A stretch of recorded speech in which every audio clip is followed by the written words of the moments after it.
সেইটো তোমাৰ নামটো কি আছিল? নমস্কাৰ, মোৰ নাম আতাউৰ ৰহমান। দেউতাৰ নাম? দেউতাৰ নাম হাছান আলী, মাকৰ নাম জহুৰা বেগম। কিমান পাৰ্চেণ্টেজ পাইছা? আলহামদুলিল্লাহ, মই প্ৰথমে আল্লাহৰ ভৰসাত আল্লাহে যিমানখিনি দিছে তাৰ ভিতৰত মই ভাল 86.6% পাবলৈ সক্ষম হৈছোঁ। লেটাৰ কেইখন পাইছা? মই লেটাৰ 4খন বিষয়ত পাইছোঁ। মই এছামিছ, পলিটিকেল ছায়েন্স, এডুকেশ্যন আৰু লগতে IT। ভৱিষ্যতে কি হোৱাৰ সপোন আছে? মই ভৱিষ্যতে এজন দাৰ্শনিক প্ৰশাসনিক বিষয়া হ'ব খুজিছোঁ। আৰু তোমাৰ যে তুমি ইমানখিনি যে সক্ষম হ'বলৈ হৈছা, তুমি এই বিষয়ে তুমি কাক ধন্যবাদ জ্ঞাপন কৰিবা? প্ৰথমে মই মোৰ মাকক দিব খুজিছোঁ, লগতে মোৰ মামা মামী আৰু লগতে মোৰ স্কুলৰ শিক্ষক শিক্ষয়িত্ৰী, বিশেষকৈ মই প্ৰিন্সিপাল ৰীতা মল্লিক চক্ৰৱৰ্তী, যিজনে মোক বহুত সহায় কৰিছে। কেনেকৈ পঢ়িব লাগে, কেনেকৈ কি কৰিব লাগে গোটেইখিনি কৈ দিছিল। দেউতা মৰিছে না? আছে মানে থকাতকৈ নেথাকাই ভাল। কি কৰে দেউতা কি কাম কৰে? মই নাজানো। মায়ে মাকে কৰে খেতি বাতি কৰিব, অলপ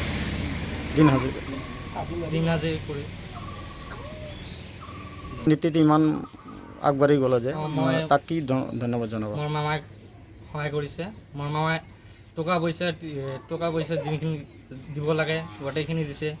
কেনেকৈ পঢ়িব লাগে গাইডলাইন দিছিল যে এনেকৈ পঢ়িবা, দায়িত্ব লৈছিল। কমপ্লিট মামাই লৈছিল। এই বিষয়ে তুমি তোমাৰ মামাক কি জনাবা? মই প্ৰথমে মোৰ মামাক ধন্যবাদ জ্ঞাপন কৰিব খুজিছোঁ। তোমাৰ মামা আছে নে ইয়াত? আছে। তোমাৰ ভাগিনৰ বিষয়ে তুমি কি জনাবা? আজি ভাগিনে ইমান ভাল এটা ৰিজাল্ট কৰিছে, তুমি কষ্ট কৰি ভাগিনে যে ইমান ধুনীয়া ৰিজাল্ট কৰিছে, মই প্ৰাউড, মই খুব মানে সুখী যে ভাগিনে ইমান ধুনীয়া ৰিজাল্ট কৰিব। কাৰণ তাৰ পিছত গাইড দিয়া মানুহ নাই, তাৰ বাবা নাই, থাকিও নাই, জন্মৰ পৰা তাৰ বাবা নাই। মই প্ৰথমতে মোতকৈ বেছি মই মানে সুপাৰিশ কৰোঁ আমাৰ ছাৰ আনচাৰী ছাৰ, মোতকৈ বহুত সি গাইড দিছে। সি স্কুল কৰিও ৰাতি আহি ভাগিনক ভালকৈ মানে গাইড দিয়ে। সেইকাৰণে মই প্ৰথমতে আনচাৰী ছাৰক ধন্যবাদ জ্ঞাপন কৰোঁ। খুব ধুনীয়া ৰিজাল্ট কৰিছে, কোৱাতকৈ ভাল ৰিজাল্ট কৰিছে। বাপেক নাই, থাকিও নাই আজিলৈকে। সি বাপে ল'ৰাক চিনি নাপায় আৰু ল'ৰাই বাপক চিনি নাপায়, এনেকুৱা অৱস্থা। বহুত ধুনীয়া, ভাল লাগিছে। ঠিক আছে। মই ইমানখিনি এতিয়া মই কি কৰা নাই, কিন্তু আচলতে এই ষ্টুডেণ্টজনৰ কোৱালিটি আছে, খুব ভালকৈ পঢ়িছে। মোৰ যিহেতু বৰ্তমানে চৰকাৰী চাকৰি হৈছে, সেইকাৰণে মই সময় দিব পৰা নাই। জাষ্ট এজন ভাল ষ্টুডেণ্ট হিচাপে মাজে মাজে মই এডভাইচ দিছোঁ আৰু খুব মেহনত কৰিছে। তাৰ কাৰণে আজি যিখিনি ৰিজাল্ট কৰিছে, বিলাচীপাৰা পাব্লিক উচ্চতৰ মাধ্যমিক বিদ্যালয়ৰ ভিতৰত সৰ্বোচ্চ নম্বৰ লাভ কৰিছে। 86.6% পাইছে। 4টা বিষয়ত লেটাৰ মাৰ্ক পাইছে আৰু এইখন অঞ্চলৰ ভিতৰত মানে আটাইতকৈ বেছি নম্বৰ পাইছে আৰ্টছত। তাৰ কাৰণে আতাউৰ ৰহমানক মই অশেষ ধন্যবাদ জনাইছোঁ যে আমাৰ অঞ্চলৰ সুনাম অৰ্জন কৰিছে, আমাৰ গাঁৱৰ নাম মানে উজ্বলাই তুলিছে।